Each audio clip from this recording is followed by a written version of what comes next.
Hello friends, सर्वजण आलेला आहात का? चला पटकन सर्वांनी यायचे. आपल्याला लेक्चर सुरू करायचं आहे.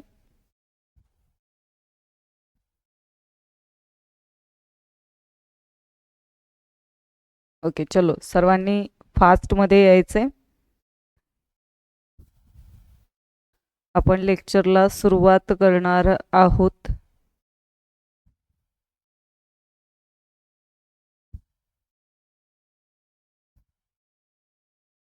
चला सर्वांनी जॉईन करायचंय. पहा, आपला जो आपण टॉपिक सुरू केलेला आहे 6वा टॉपिक, द्रव्याचे संघटन.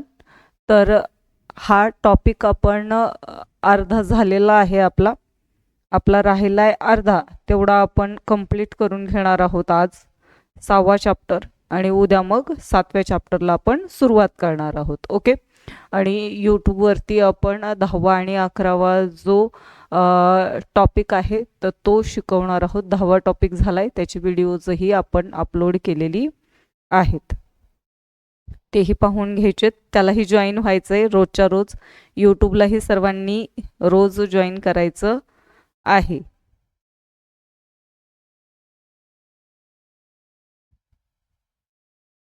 चलो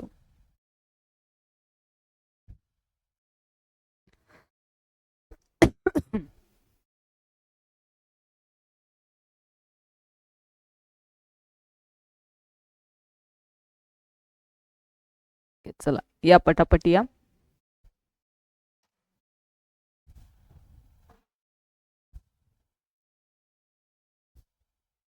सर्वांना क्लिअर आवाज येतोय व्यवस्थित? ओके. आणि व्यवस्थित दिसतही असेल तर कमेंट करा, आवाज वगैरे व्यवस्थित येतोय का. चला आपण आपल्या लेक्चरला सुरुवात करणार आहोत. आपण द्रव्याचे संघटन हा टॉपिक सुरू केला होता. त्यामध्ये आपण द्रव्य, पदार्थ व मूलद्रव्य, त्याचबरोबर प्रकारे मिश्रण कशाला म्हणायचे, संयुग कशाला म्हणायचे, त्या मिश्रणातील वेगवेगळ्या पद्धती कोणत्या आहेत पदार्थ वेगळे करण्याच्या, आणि द्रव्याच्या अवस्थांची वैशिष्ट्ये आपण बघितलेली आहेत. आज आपल्याला पाहायचे, पहा, मूलद्रव्यांचे प्रकार कोणकोणते आहेत तर ते आज आपण पाहणार आहोत. ओके. चला आपण स्टार्ट करतोय. पहा, आपलं मूलद्रव्यांचे प्रकार सर्वांना माहिती आहे. पहा, मूलद्रव्य म्हणजे आपण त्याला काय म्हणत असतो, एलिमेंट्स असं म्हणतो. काय म्हणतो त्याला आपण, एलिमेंट्स असं म्हणत असतो. बरेच जण इंग्लिश सेमीमध्ये आहेत, त्यामुळे मराठी पण थोडंसं जड जातं, तर त्यामुळे आपण थोडंसं इंग्लिशमध्ये हे ट्रान्सफर करणार आहोत, जेणेकरून तुमच्या लक्षात येऊन जाईल. ओके. मूलद्रव्य म्हणजे काय, एलिमेंट्स. हे जे काही एलिमेंट्स आहेत तर या एलिमेंटचे 3 टाइप्स पडलेले आहेत. मूलद्रव्याचे 3 प्रकार पडलेले आहेत. आणि ते कोणते, धातू, अधातू, धातू सदृश्य. धातू म्हणजे काय, त्याला आपण काय म्हणतो, मेटल. त्यानंतर अधातू म्हणजे काय, नॉन मेटल. आणि धातू सदृश्य म्हणजे त्याला आपण काय म्हणतो, मेटलॉइड्स असं म्हणतो. काय म्हणतो त्याला आपण, मेटलॉइड्स असं म्हणत असतो. ओके. तर हे कशाचे, तर मूलद्रव्याचे 3 प्रकार पडलेले आहेत. त्याचे एक्झाम्पल तुम्हाला दिले आहेत. पहा, जे मेटल्स आहेत तर ते कोणते, सोडियम आहे, लोह आहे. म्हणजे सोडियम आणि आयन म्हणतो त्याला आपण. लोह म्हणजे काय, आयन. हे कशाचे एक्झाम्पल आहेत, तर धातूंचे आहेत. कारण की धातू म्हणजे काय, ज्यावेळेस इलेक्ट्रॉन पूर्णपणे दिले जात असतात त्यांना आपण काय म्हणतो, धातू असं म्हणत असतो. आणि त्यांच्यावरती धनप्रभार तयार होत असतो, पॉझिटिव्ह चार्ज तयार होत असतो इलेक्ट्रॉन दिल्यामुळे. त्यानंतर दुसरं जे आहे अधातू, त्याचे एक्झाम्पल आहेत ऑक्सिजन आणि क्लोरीन. आता हे अधातू काय करतात, इलेक्ट्रॉन गेन करत असतात, तर घेत असतात. आणि गेन केल्यामुळे यांच्यावरती कोणता चार्ज तयार होतो, निगेटिव्ह चार्ज, ऋण प्रभार तयार होत असतो. त्यांना आपण काय म्हणतो, नॉन मेटल अधातू असं म्हणत असतो. आणि धातू सदृश्य म्हणजे काय, ज्यांच्यामध्ये धातू आणि अधातू या दोन्हींच्या पण गुणधर्म आपल्याला दिसून येत असतात, तर त्यांना आपण काय म्हणतो, धातू सदृश्य असं म्हणत असतो. मग ते कोणते एक्झाम्पल आहेत, एक्झाम्पल व्यवस्थित लक्षात राहू द्या यांची. सिलिकॉन आणि आर्सेनिक जे आहेत तर ते कशाचे एक्झाम्पल आहेत, मेटलॉइडची एक्झाम्पल आहेत. ओके. चलो हे काय मूलद्रव्यांचं क्लासिफिकेशन आहे. आपल्याला जे माहिती असणारे जे मूलद्रव्य आहेत तर ते सगळे एकूण किती मूलद्रव्य आपल्याला माहिती आहेत रे? 118 मूलद्रव्य आपल्याला माहिती आहेत. किती मूलद्रव्य आपल्याला माहिती आहेत? 118 एलिमेंट्स मूलद्रव्य आपल्याला माहिती आहेत. आणि या 118 मूलद्रव्यापैकी 92 जे एलिमेंट्स आहेत म्हणजे 92 मूलद्रव्ये जे आहेत तर ते कुठे फाउंड होतात? नेचरमध्ये, निसर्गामध्ये आढळून येत असतात. आणि उरलेले जे किती आहेत 26 एलिमेंट्स आहेत मूलद्रव्ये जे आहेत तर हे कसे आहेत? मॅनमेड आहेत. पहा, मानव निर्मित आहेत. कसे आहेत हे? मानव निर्मित मूलद्रव्य आपल्याला दिसून येत असतात. एकच मिनिट हा.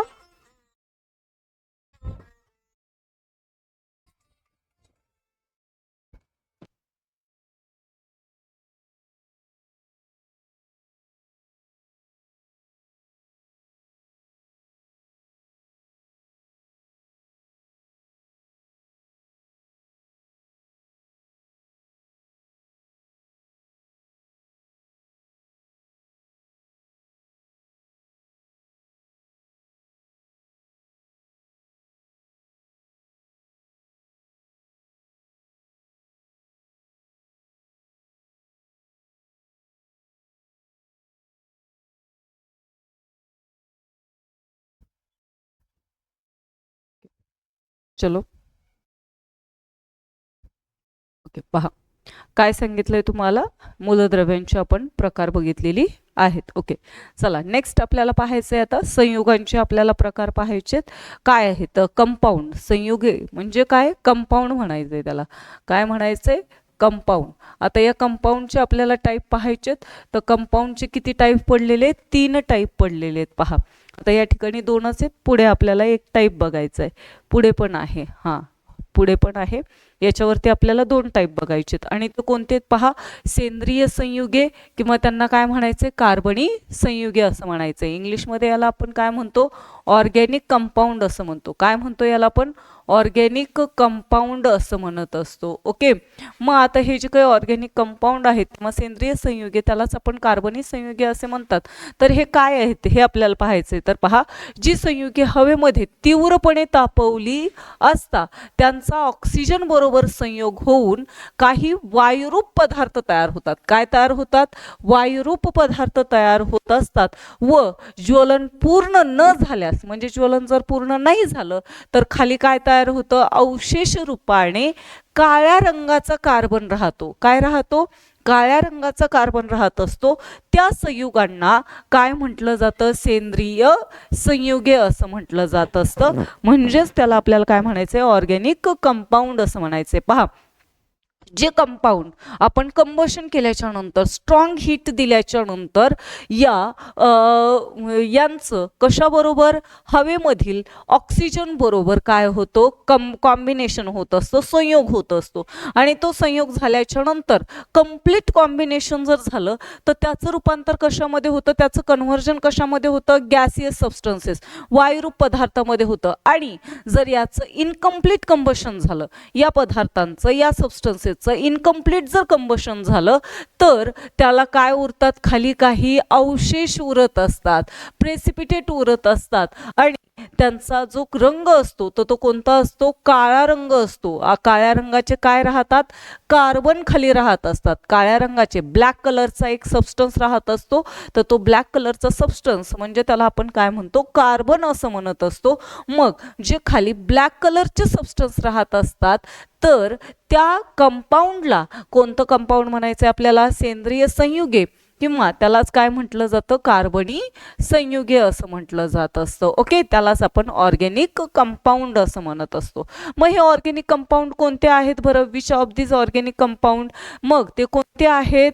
कर्बोदके, प्रथिने, हायड्रोकार्बन्स. मग हायड्रोकार्बन्समध्ये कोणकोणते येतात? पेट्रोल, स्वयंपाकाचा गॅस हा कशामध्ये येतो? हायड्रोकार्बनमध्ये येत असतो. त्यानंतर कापूर, साखर, ग्लुकोज, युरिया हे सगळे कोणते कंपाऊंड आहेत? ऑर्गॅनिक कंपाऊंड आहेत. कोणते कंपाऊंड आहेत? हे सगळे ऑर्गॅनिक कंपाऊंड्स आहेत, म्हणजेच सेंद्रिय संयुग आहेत. ओके, त्यांचे एक्झाम्पल व्यवस्थित लक्षात राहू दे, त्याच्यावरती क्वेश्चन विचारला जाऊ शकतो. ओके, उदाहरणार्थ कोणते ते एक्झाम्पल सेंद्रिय संयुगे ऑर्गॅनिक कंपाऊंडचे कर्बोदके म्हणजेच कार्बोहायड्रेट्स म्हणतो त्याला आपण, प्रथिने प्रोटीन्स असतात, हायड्रोकार्बन्स मग ते हायड्रोकार्बन कोणते आहेत, पेट्रोल, त्यानंतर आपल्या घरातला LPG गॅस असेल स्वयंपाकाचा गॅस, कम्फूर, शुगर, ग्लुकोज, युरिया हे काय त्यांची एक्झाम्पल आहेत. ओके चलो नेक्स्ट आपल्याला पाहायचं आहे असेंद्रिय संयुगे किंवा अकार्बनी संयुगे. याला आपण काय म्हणत असतो बरं, काय म्हणतो, इनऑर्गॅनिक कंपाऊंड म्हणतो. काय म्हणतो याला आपण, इनऑर्गॅनिक कंपाऊंड म्हणत असतो. मग हे इनऑर्गॅनिक कंपाऊंड काय आहे, ज्या संयुगांना आपण जर स्ट्रॉंग हीट केलं म्हणजे तीव्र उष्णता जर दिली तर त्याचं अपघटन होऊन मागे अवशेष उरतो. मागे हा काय राहणार आहे, प्रेसिपिटेट राहणारच आहे, पाठीमागे एक सबस्टन्स शिल्लक राहणारच आहे. मग तो त्याला आपण कोणते संयुगे म्हणतो, असेंद्रिय संयुगे असं म्हणत असतो. म्हणजे त्याला आपण स्ट्रॉंग हीट दिलं त्याचं काय होणार आहे, इनकम्प्लीटच कंबशन होणार आहे, कंप्लीट कंबशन होणार नाही. आणि ज्याच्यामध्ये इनकम्प्लीटच कंबशन होत असतं आणि त्यामध्ये राहणारा अपघटन होऊन म्हणजे त्यांचं काय झालेलं आहे, डिकम्पोजिशन झाल्याच्या नंतर जो खाली पदार्थ उरत असतो तर त्याला आपल्याला काय म्हणायचंय, असेंद्रिय संयुगे किंवा इनऑर्गॅनिक कंपाऊंड, त्यालाच अकार्बनी संयुगे पण म्हटलं जात असतं. मग याचे एक्झाम्पल कोणते आहेत बरं, मीठ, सोडा, गंज, गंज म्हणजे काय, रस्ट म्हणतो आपण त्याला, मोरचूद, ब्ल्यू विट्रिओल असतात, ग्रीन विट्रिओल असतं, विट्रिओल म्हणजे काय, मोरचूद, चुनखडी म्हणजे आपण त्याला काय म्हणतो, लाईम स्टोन असं म्हणत असतो. ओके हे कशाचे एक्झाम्पल आहेत, असेंद्रिय संयुगाचे आहेत, ज्याच्यामध्ये काय उरतो, एक खाली प्रेसिपिटेट तयार होत असतो, एक खाली अवक्षेप तयार होत असतो, अवशेष उरत असतो इनकम्प्लीट कंबशन झाल्यामुळे. तर त्यांना आपल्याला कोणते संयुगे म्हणायचे, असेंद्रिय संयुगे असं म्हटलं जातं. ओके चलो त्याचे एक्झाम्पल व्यवस्थित लक्षात राहू द्यायचे, साल्ट आहे, सोडा आहे, गंज म्हणजेच रस्ट आहे, मोरचूद, विट्रिओल आहे आणि लाईमस्टोन म्हणजे चुनखडी हे त्याचे एक्झाम्पल आहेत. नेक्स्ट आहे पहा, थर्ड आपल्याला टाईप पाहायचा आहे कंपाऊंडचा, तर तो थर्ड टाईप कोणता आहे, जटिल संयुगे म्हणजे त्याला आपण काय म्हणतो, कॉम्प्लेक्स कंपाऊंड असं म्हणतो. कोणते कंपाऊंड बनायचे आपल्याला, त्याला कॉम्प्लेक्स कंपाऊंड असं म्हटलं जातं. मग आता हे कॉम्प्लेक्स कंपाऊंड काय आहे हे आपल्याला पाहायचं आहे पहा. तर काय आहे कॉम्प्लेक्स कंपाऊंड, चलो पहा काय सांगितलंय, या प्रकारच्या संयुगाच्या रेणूंमध्ये अनेक अणूंनी तयार झालेली जटिल संरचना असते. आता या प्रकारचे जे संयुग आहेत त्यांच्यामध्ये संयुगांच्या रेणूंमध्ये अनेक अणूंनी, अनेक अणू असतात, अनेक ॲटम असतात आणि त्यांनी तयार झालेली काय असते, एक कॉम्प्लेक्स असं स्ट्रक्चर तयार होतं, जटिल अशी संरचना तयार होते, गुंतागुंतीची अशी संरचना तयार होत असते. या संरचनेच्या मध्यभागी धातूंच्या अणूंचा सुद्धा समावेश होतो. म्हणजे हे जे संयुगे तयार होत असतात तर त्याच्या मध्यभागी त्या संरचनेच्या मध्यभागी काय होतात, धातूंच्या अणू चा सुद्धा, धातूंचे जे अणू असतात, मेटल जे असतात तर त्यांचे जे ॲटम असतात तर त्यांचाही त्याच्यामध्ये समावेश होत असतो. त्याला आपण काय म्हणतो, कॉम्प्लेक्स कंपाऊंड असं म्हणतो. याचे एक्झाम्पल विचारले जात असतात एक्झाम्पलला पहा काय आहेत एक्झाम्पल्स, मॅग्नेशियमचा समावेश. आता मॅग्नेशियम हा काय धातू आहे, मॅग्नेशियम हा काय धातू आहे, त्यांच्या अणूंचा सुद्धा समावेश झालेला आहे.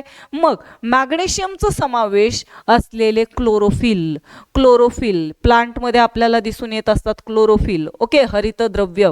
मग हे जे क्लोरोफिल आहे तर या क्लोरोफिलमध्ये कशाचा समावेश होतो, मॅग्नेशियम या धातूचा समावेश होत असतो.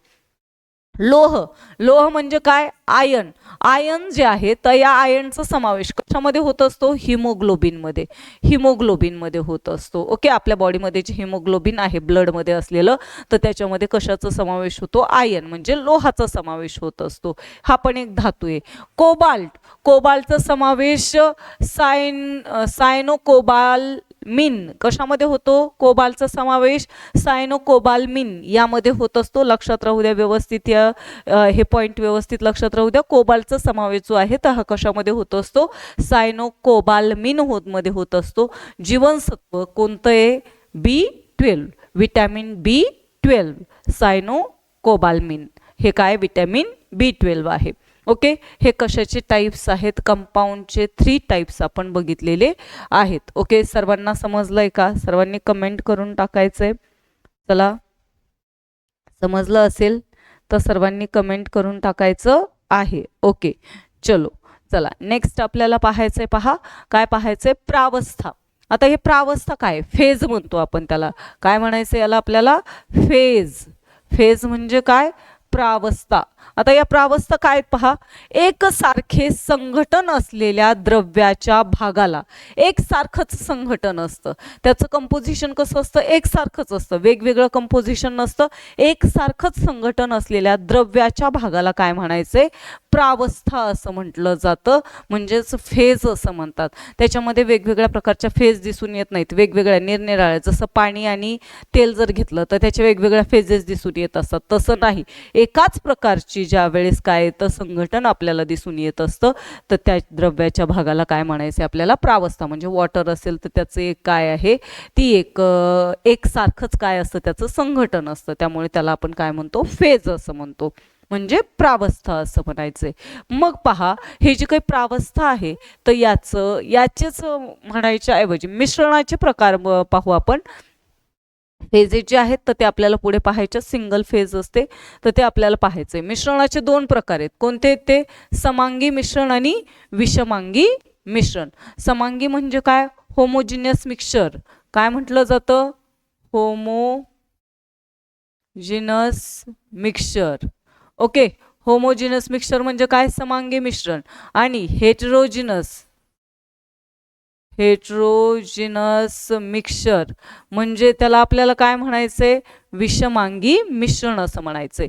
मग होमोजिनियस मिक्सचर म्हणजे काय? पहा, जेव्हा मिश्रणाच्या सर्व घटकांची मिळून एकच प्रावस्था असते, जेव्हा वेगवेगळे मिश्रण जे असतात तर त्या सर्व घटक एकत्रित करून काय तयार होते? त्याचं एकच प्रावस्था तयार होते, त्याला आपण काय म्हणतो? समांगी मिश्रण असं म्हणतो. जसं की पहा, काय केलं आपण? वॉटर घेतलं आणि या वॉटरमध्ये काय मिक्स केलं? सॉल्ट.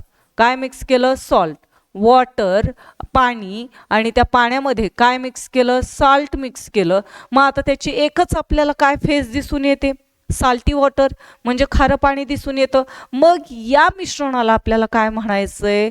समांगी मिश्रण, म्हणजेच होमोजिनियस मिक्सचर असं म्हटलं जातं. म्हणजे एकापेक्षा अधिक जरी तुम्ही घटक एकत्रित केले पण त्याची जर एकच फेज तयार होत असेल, सिंगल फेज तयार होत असेल, तर त्याला आपण काय म्हणत असतो? समांगी मिश्रण असं म्हणत असतो. ओके, विषमांगी मिश्रण कशाला म्हणायचे? जेव्हा मिश्रणातील घटक 2 किंवा अधिक प्रावस्थांमध्ये विभागलेले असतात त्यांना आपण काय म्हणतो? विषमांगी मिश्रण असं म्हणतो. ज्यावेळेस मिश्रणातले घटक जे असतात 2 किंवा अधिक प्रावस्थांमध्ये विभागलेलं असतं. जसं की काय? आपण जर पाणी घेतलं तर पाणी जे आहे तर हे पाणी खाली राहतं, पाणी आणि तेल. आणि तेलाचा जर आपण थर घेतला तर तेल जर टाकलं तर तेलाचा थर पाण्याच्या वरती राहत असतो. मग ऑइल वर राहतं, पाणी कुठे राहतं? खाली राहतं. मग याच्या 2 वेगवेगळ्या अवस्था तयार होतात की नाही? प्रावस्था तयार होत असतात. ते एकमेकांमध्ये मिक्स होत आहेत का? एक सिंगल फेज तयार होतीये का? नाही तयार होत, वेगवेगळ्या फेज तयार होत आहेत. याच्यामध्ये एक ऑइलची तयार होती आणि खाली वॉटरची तयार होती. मग अशी जी मिश्रण आहेत त्यांना आपण काय म्हणतो? विषमांगी, म्हणजेच हेट्रोजिनस मिक्सचर असं म्हणत असतो. जर तुम्ही पाण्यामध्ये सँड टाकली, वॉटर अँड सँड, पाणी आणि वाळू जर टाकलं तर त्या वेगवेगळ्या फेज तयार होत असतात. मग हे पण कशाचं एक्झाम्पल आहे? विषमांगी मिश्रण, म्हणजेच हेट्रोजिनस मिक्सचरचंच एक्झाम्पल आहे. ओके, हे कशाचे प्रकार आहेत? मिश्रणाचे, मिक्सचरचे 2 टाइप्स आहेत, homogeneous mixture and heterogeneous mixture. Okay, आलंय लक्षात सर्वांच्या? चलो, नेक्स्ट आपल्याला पाहायचे द्रावण. द्रावण कशाला म्हणायचे? तर पहा, 2 किंवा अधिक पदार्थांच्या समांगी मिश्रणाला काय म्हटलं जातं? द्रावण. 2 किंवा अधिक पदार्थ जर एकत्रित होऊन जर एकच काय तयार होत असेल? मिश्रण तयार होत असेल तर त्याला आपण काय म्हणतो?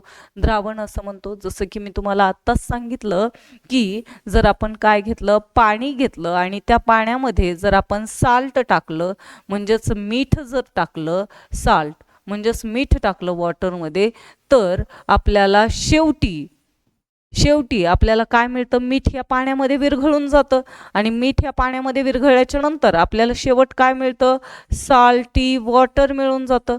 काय मिळून जातं, साल्टी वॉटर, खारं पाणी मिळून जात असतं. मग एकच अवस्था तयार झाली, एकच समांगी मिश्रण तयार झालंय, तर ज्या वेळेस ते खारं पाणी तयार होतं त्याला आपल्याला काय म्हणायचंय, द्रावण असं म्हटलं जातं. त्याला आपल्याला काय म्हणायचंय, द्रावण असं म्हणतात. जेव्हा दोन किंवा अधिक पदार्थांच्या समांगी मिश्रणाला काय म्हटलं जातं, द्रावण. मग दोन किंवा अधिक म्हणजे पाण्यामध्ये तुम्ही मीठ टाकलं, साखर टाकली तर ती विरघळणार आहे आणि एकच मिश्रण तयार होणारे समांगी मिश्रण, त्याला आपल्याला काय म्हणायचंय, द्रावण असं म्हटलं जातं. आलंय लक्षात, समजलंय? ओके. मग पहा, द्रावक कशाला म्हणायचंय, द्रावक कशाला म्हणायचं, याला काय म्हणायचंय, सोल्युशन. काय म्हणायचं याला, सोल्युशन. द्रावक म्हणजे काय, सॉल्वंट. द्राव्य म्हणजे काय, सोल्यूट. सॉल्वंट काय द्रावक काय, सॉरी, पहा, द्रावक काय, सॉल्वंट काय, द्रावणात जो घटक पदार्थ सर्वाधिक प्रमाणात असतो. आता हे साल्टी वॉटर तयार झाले. आता याच्यामध्ये मला सांगा तुम्ही, सगळ्यात जास्त प्रमाण कशाचं असेल बरं, कशाचं असेल, पाण्याचं असणार की नाही. मग पाण्याला काय म्हटलं जातं, द्रावक म्हणतात. काय म्हणतात पाण्याला, द्रावक, सॉल्वंट असं म्हणतं. म्हणजे ज्याच्यामध्ये ज्या घटकाचा जो घटक पदार्थ हा सर्वाधिक असतो. मग याच्यामध्ये कोणता घटक पदार्थ सर्वाधिक आहे, पाणी. मग पाणी हा काय झाला, द्रावक झाला. काय झाला, हा द्रावक, सोल्यूट झाला, सॉरी सॉल्वंट झालं. काय झालं, सॉल्वंट. द्रावणात जो घटक पदार्थ सर्वाधिक प्रमाणात असतो त्याला आपल्याला काय म्हणायचंय, द्रावक असं म्हणायचंय. आणि सोल्यूट कशाला म्हणायचंय, पहा, द्रावणात द्रावकापेक्षा कमी प्रमाणात असलेल्या इतर घटक पदार्थांना काय म्हटलं जातं, द्राव्य. मग याच्यामध्ये कोणतं येणार आहे बरं, द्राव्य, मीठ. काय येणार आहे, मीठ. कारण की पाण्यापेक्षा मीठ हे कसं असतं, कमी टाकतो आपण, पाण्यापेक्षा मीठ कमी टाकत असतो. मग त्यामुळे तो जो घटक पदार्थ द्रावकापेक्षा कसा असतो, कमी असतो, त्याला आपण काय म्हणतो, द्राव्य असं म्हणतो. मग मीठ हे काय झालं, तिथं द्राव्य झालं. आलंय लक्षात? ओके. नेक्स्ट पहा, विरघळणे कशाला म्हणायचे. आता पाण्यात मीठ विरघळलं जातं त्याला आपण विरघळणे म्हणतो. द्राव्य हे द्रावकात मिसळून द्रावण बनण्याची क्रिया म्हणजे काय, विरघळणे. म्हणजे पाण्यात मीठ टाकल्याच्या नंतर मीठ काय होतं, मिक्स होतं आणि द्रावण तयार होतं. ती जी क्रिया आहे तर त्याला आपण काय म्हणतो, विरघळणे ही क्रिया असते. आलंय लक्षात सर्वांच्या, समजलंय सर्वांना? ओके. चलो, समजलं असेल तर कमेंट करून टाकायचे, काय प्रॉब्लेम असतील तर तेही विचारायचे आहेत. ओके. चलो, नेक्स्ट आपल्याला पाहायचे, पहा, द्रावणाचे प्रकार आपल्याला पाहायचेत कोणकोणते येतं. सोल्युशनचे टाईप पाहायचे, सोल्युशन, टाइप्स ऑफ सोल्युशन,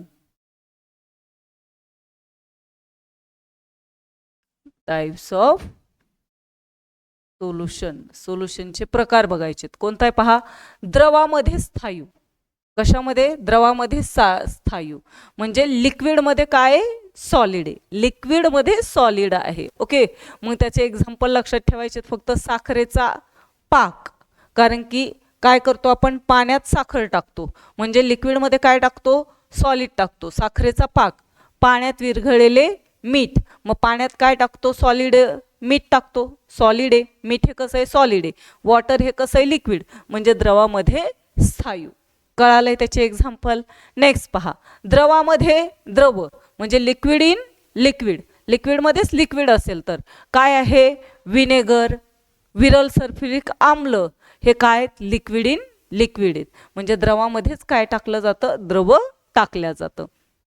वायूमध्ये वायू, गॅसेस इन गॅसेस. मग काय, हवा, हवेमध्येच काय असतात, ऑक्सिजन आहे, नायट्रोजन आहे, कार्बन डायऑक्साईड आहे. वायूमध्ये वायू. स्थायूंमध्ये स्थायू, सॉलिड इन सॉलिड, काय, पितळ, पोलाद, स्टेनलेस स्टील, ही संमिश्रे. संमिश्र तयार, अलॉय तयार करतात की नाही.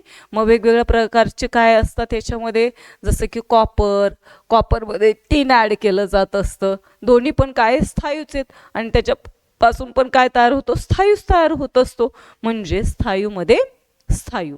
त्यानंतर द्रवामध्ये वायू. आता लिक्विडमध्ये कोणता आहे, गॅसियस आहे. जसं की काय, क्लोरीनयुक्त पाणी. पाणी हे क्लोरीनयुक्त, पाण्यामध्ये काय टाकायचं आहे, क्लोरीन हा गॅस ॲड करायचा आहे क्लीन करण्यासाठी, प्युरिफिकेशन करण्यासाठी पाण्याचं. मग हे काय आहे, लिक्विड इन गॅसेस. त्यानंतर हे हायड्रोक्लोरिक आम्ल, हायड्रोक्लोरिक आम्ल सुद्धा हे गॅसियस फॉर्ममध्ये आपण काय करत असतो, लिक्विड द्रवामध्ये वायू आपण टाकत असतो. हेही कशाचं एक्झाम्पल आहे, हायड्रोक्लोरिक आम्ल द्रवामध्ये वायूचंच एक्झाम्पल आहे. ओके, चलो नेक्स्ट आपल्याला पाहायचंय निलंबन. आता हे निलंबन काय आहे, काय आहे निलंबन, तर पहा निलंबन कशाला म्हणायचे, द्रव आणि स्थायू यांच्या विषमांगी मिश्रणाला, द्रव आणि स्थायू, द्रव म्हणजे लिक्विड आणि सॉलिड हे जर काय असतील, हेट्रोजिनस मिक्सचर असेल, वेगवेगळे पदार्थ असतील, ते एकत्र मिक्स होत नसतील, तर त्याला आपल्याला काय म्हणायचंय, निलंबन असं म्हणायचंय. काय म्हणायचंय त्याला आपल्याला, निलंबन असं म्हणायचंय. स्थायू कणांचा निलंबन जे आहे तर त्यामध्ये स्थायू कणांचा जो व्यास असतो तर तो किती असतो, 10 मीटर पेक्षा कसा असतो, जास्त असतो. मला वाटतं 10⁻⁻⁴ का 5. एकच मिनिट हा,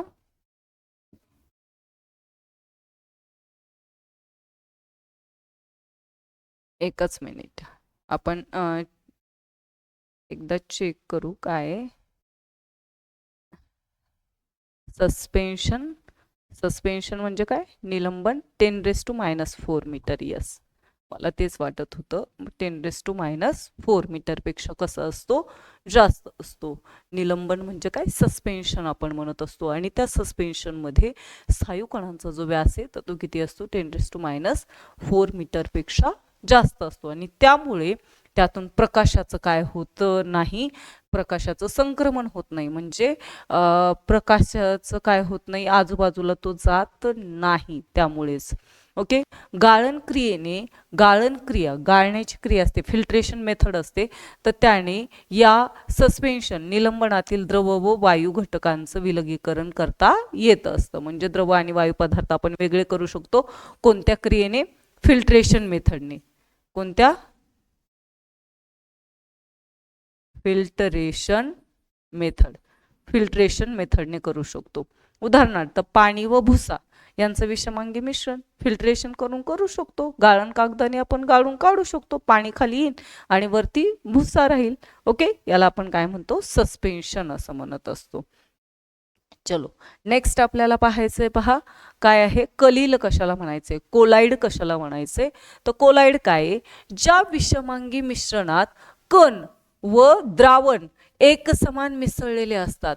जे विषमांगी मिश्रण आहे, कोणतं मिश्रण आहे, विषमांगी आहे, हेट्रोजिनस मिक्सचर आहे, पण त्याच्यामध्ये कण आणि द्रावण एक समान मिसळलेले असतात. ते आपल्याला जाणवतही नाहीत की वेगवेगळे आहेत म्हणून, एक समान मिसळलेले असतात. आणि त्या कणांचा व्यास जो आहे तर हा किती असतो, 10⁻⁵ मीटरच्या जवळपास असतो. अशा विषमांगी मिश्रणाला आपण काय म्हणतो, कलील असं म्हणतो. काय म्हणतो त्याला आपण, कलील. मग एक्झाम्पल काय, धूर. आता धुरामध्ये काय असतात, लहान लहान सूट पार्टिकल असतात, काजळी असते की नाही, मग ते आपल्याला एकसारखंच दिसून येतं. ते वेगवेगळे दिसतात का, नाही दिसून येत. मग त्याला आपल्याला काय म्हणायचंय, कलील. विषमांगीच असतं पण एकसारखं दिसून येतं.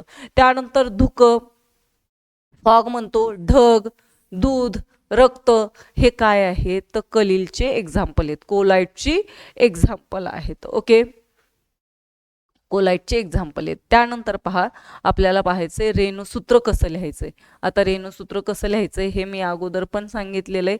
संयुगांच्या एका रेणूंमध्ये कोणकोणत्या मूलद्रव्याचे प्रत्येकी किती अणू आहेत हे रेणुसूत्राच्या सहाय्याने दर्शवता येत असते. म्हणजे जर पाणी असेल तर पाण्यामध्ये हायड्रोजनचे किती रेणू आहेत आणि ऑक्सिजनचे किती रेणू आहेत, म्हणजे अणूंची संख्या किती आहे, ते जर आपल्याला काय करायचे असेल, माहीत करून घ्यायचे असेल तर ते कशाच्या सहाय्याने दर्शवलं जातं, रेणुसूत्रांच्या सहाय्याने दर्शवलं जातं. जसं की वॉटर आहे, वॉटरमध्ये हायड्रोजनचे किती ॲटम आहेत, 2, आणि ऑक्सिजनचं किती आहे, 1च आहे. मग त्याचं मिळून काय तयार झालं, H2O तयार झालं. काय तयार झालं, H2O तयार झालं. जसं की सोडियम क्लोराईड असेल तर सोडियमचे किती अणू आहेत, 1 आहे, आणि क्लोरीनचा किती आहे, एकच आहे. मग त्यापासून काय तयार झालं, NaCl. अशा प्रकारे आपण काय करत असतो, रेणुसूत्र हे लिहित असतो. जर तुम्हाला काय माहिती असतील त्याच्यामधले, जर त्यांच्या बॅलन्सीज जर तुम्हाला माहिती असतील तर त्या बॅलन्सीजवरून सुद्धा तुम्हाला काय काढता येतं, त्यांचे फॉर्म्युले काढता येत असतात. मॉलिक्युलर फॉर्म्युले आपल्याला लिहिता येत असतात. पहा विद्यार्थी मित्रमैत्रिणींनो, हे कसं लिहायचं आहे आपल्याला, तर पहा या ठिकाणी आपल्याला कसं लिहायचं आहे ते तुम्हाला एकदा सांगते.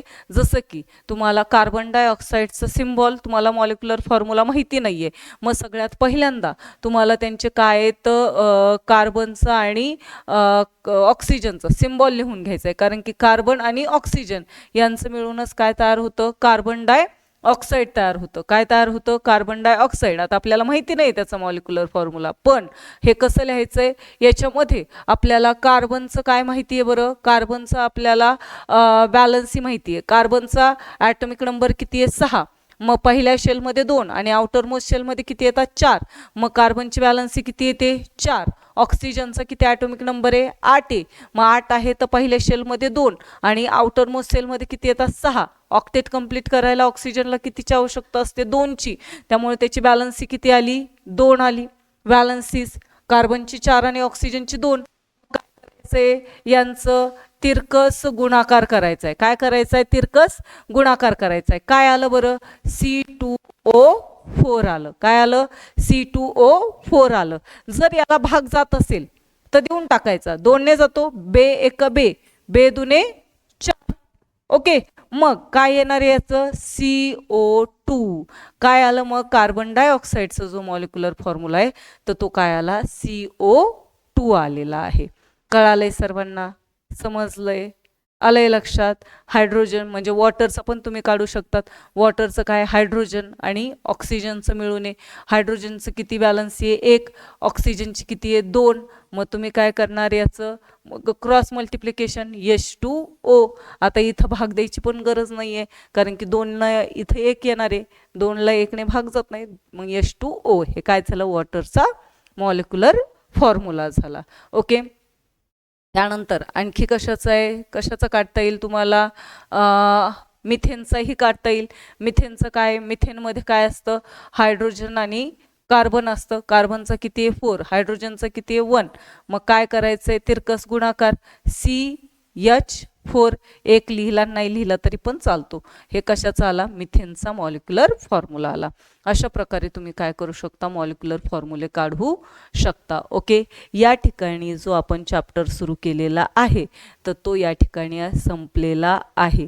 जे तुमचे मित्रमैत्रिणी असतील ज्यांनी आपलं ॲप डाउनलोड केलेलं नसेल तवले पाटील एज्युकेशन, तर त्यांना ॲप डाउनलोड करून त्याचा फक्त कालावधी 3 महिन्याचाच असणार आहे.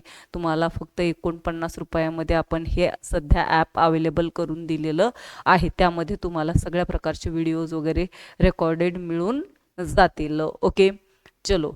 आणि जे कोणी आपलं ॲप घेऊन नवीन असेल तर त्यांनी किंवा तुमच्या मित्रमैत्रिणींना सांगायचं आहे आपल्या तवले पाटील एज्युकेशन यूट्यूब चॅनललाही सबस्क्राईब करायचे, कारण की आपले रोज जे व्हिडिओज असतात यूट्यूबवरती डेली 8:30 वाजता आपलं लेक्चर असतं. आजही आपलं लेक्चर असणार आहे 8:30 वाजता. सर्वांनी आपल्या यूट्यूब चॅनलला जॉईन करायचं आहे. या ठिकाणीच आपण थांबतोय. सर्वांना बाय बाय.